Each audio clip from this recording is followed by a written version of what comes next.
Dans ce supermarché, c'est la ruée. Tous se pressent pour acheter de la nourriture.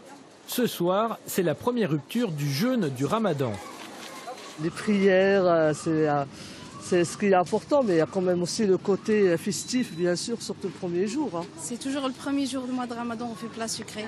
On va s'en mettre plein les yeux ce soir avec les enfants, qui auront des gros yeux au moment de manger, évidemment. Donc c'est le moment plaisir aussi.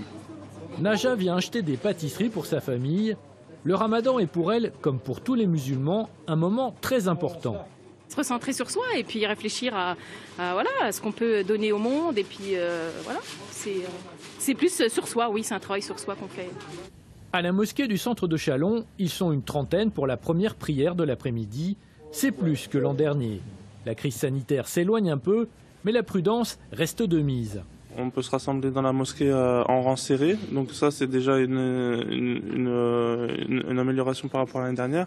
On peut faire aussi la prière du soir, Talawah, donc c'est une prière où il est récité une grande partie du Coran, où beaucoup de fidèles viennent. Il y a 2 années de suite où les fidèles étaient, on peut dire, privés de cette prière. Je pense que cette année on aura plus de gens. Ça c'est sûr et certain.